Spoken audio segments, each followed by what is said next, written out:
ಸಂಬಂಧಪಟ್ಟಂತೆ ರಾಜ್ಯಪಾಲರು ಅದನ್ನು ಪೆಂಡಿಂಗ್ ಇಟ್ಕೊಂಡಿದ್ದಾರೆ. ಒಟ್ಟು 22 ಮಸೂದೆಯಲ್ಲಿ 19 ಮಸೂದೆಗೆ ಅಂಗೀಕಾರ ಕೊಟ್ಟಿದ್ದಾರೆ.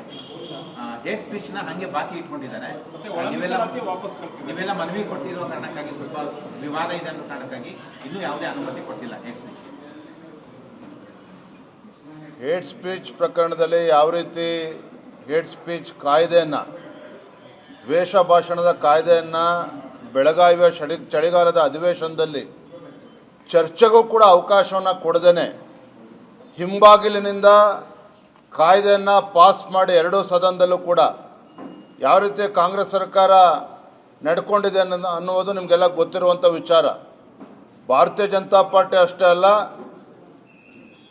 JDS ಪಕ್ಷ ಇರ್ಬೋದು ಮತ್ತು ಬೇರೆ ಬೇರೆ ಸಂಘಟನೆಗಳು ಕೂಡ ಈ ಒಂದು ದ್ವೇಷ ಭಾಷಣದ ಕಾಯ್ದೆಯನ್ನು ವಿರೋಧ ಮಾಡಿದೆ.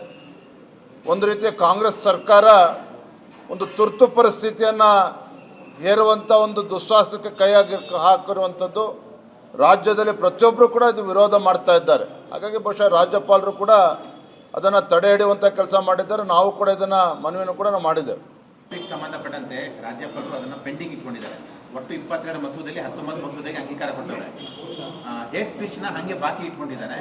ನೀವೆಲ್ಲ ಮನವಿ ಕೊಟ್ಟಿರೋ ಕಾರಣಕ್ಕಾಗಿ ಸ್ವಲ್ಪ ವಿವಾದ ಇದೆ ಅನ್ನೋ ಕಾರಣಕ್ಕಾಗಿ ಇನ್ನೂ ಯಾವುದೇ ಅನುಮತಿ ಕೊಟ್ಟಿಲ್ಲ ಹೇಟ್ ಸ್ಪೀಚ್.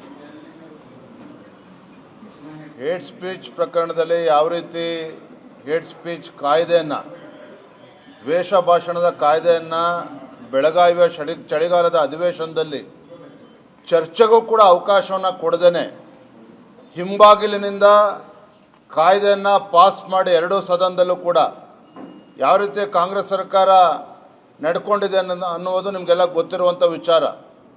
ಭಾರತೀಯ ಜನತಾ ಪಾರ್ಟಿ ಅಷ್ಟೇ ಅಲ್ಲ, JDS ಪಕ್ಷ ಇರ್ಬೋದು ಮತ್ತು ಬೇರೆ ಬೇರೆ ಸಂಘಟನೆಗಳು ಕೂಡ ಈ ಒಂದು ದ್ವೇಷ ಭಾಷಣದ ಕಾಯ್ದೆಯನ್ನು ವಿರೋಧ ಮಾಡಿದೆ. ಒಂದು ರೀತಿ ಕಾಂಗ್ರೆಸ್ ಸರ್ಕಾರ ಒಂದು ತುರ್ತು ಪರಿಸ್ಥಿತಿಯನ್ನು ಹೇರುವಂಥ ಒಂದು ದುಸ್ಸಾಹಸಕ್ಕೆ ಹಾಕಿರುವಂಥದ್ದು ರಾಜ್ಯದಲ್ಲಿ ಪ್ರತಿಯೊಬ್ಬರು ಕೂಡ ಇದು ವಿರೋಧ ಮಾಡ್ತಾ ಇದ್ದಾರೆ. ಹಾಗಾಗಿ ಬಹುಶಃ ರಾಜ್ಯಪಾಲರು ಕೂಡ ಅದನ್ನು ತಡೆ ಹಿಡಿಯುವಂಥ ಕೆಲಸ ಮಾಡಿದ್ದಾರೆ. ನಾವು ಕೂಡ ಇದನ್ನು ಮನವಿಯನ್ನು ಕೂಡ ನಾವು ಮಾಡಿದ್ದೇವೆ. ಸಂಬಂಧಪಟ್ಟಂತೆ ರಾಜ್ಯಪಾಲರು ಅದನ್ನು ಪೆಂಡಿಂಗ್ ಇಟ್ಕೊಂಡಿದ್ದಾರೆ. ಒಟ್ಟು 22 ಮಸೂದೆಯಲ್ಲಿ 19 ಮಸೂದೆಗೆ ಅಂಗೀಕಾರ ಕೊಟ್ಟಿದ್ದಾರೆ. ಹೇಟ್ ಸ್ಪೀಚ್ ನ ಹಂಗೆ ಬಾಕಿ ಇಟ್ಕೊಂಡಿದ್ದಾರೆ.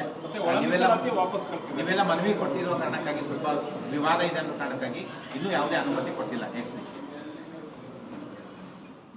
ಹೇಟ್ ಸ್ಪೀಚ್ ಪ್ರಕರಣದಲ್ಲಿ ಯಾವ ರೀತಿ ಹೇಟ್ ಸ್ಪೀಚ್ ಕಾಯ್ದೆಯನ್ನು, ದ್ವೇಷ ಭಾಷಣದ ಕಾಯ್ದೆಯನ್ನು ಬೆಳಗಾವಿಯ ಚಳಿಗಾಲದ ಅಧಿವೇಶನದಲ್ಲಿ ಚರ್ಚೆಗೂ ಕೂಡ ಅವಕಾಶವನ್ನು ಕೊಡದೇನೆ ಹಿಂಬಾಗಿಲಿನಿಂದ ಕಾಯ್ದೆಯನ್ನು ಪಾಸ್ ಮಾಡಿ ಎರಡೂ ಸದನದಲ್ಲೂ ಕೂಡ ಯಾವ ರೀತಿ ಕಾಂಗ್ರೆಸ್ ಸರ್ಕಾರ ನಡ್ಕೊಂಡಿದೆ ಅನ್ನುವುದು ನಿಮಗೆಲ್ಲ ಗೊತ್ತಿರುವಂಥ ವಿಚಾರ.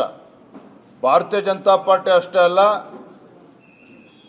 JDS ಪಕ್ಷ ಇರ್ಬೋದು ಮತ್ತು ಬೇರೆ ಬೇರೆ ಸಂಘಟನೆಗಳು ಕೂಡ ಈ ಒಂದು ದ್ವೇಷ ಭಾಷಣದ ಕಾಯ್ದೆಯನ್ನು ವಿರೋಧ ಮಾಡಿದೆ.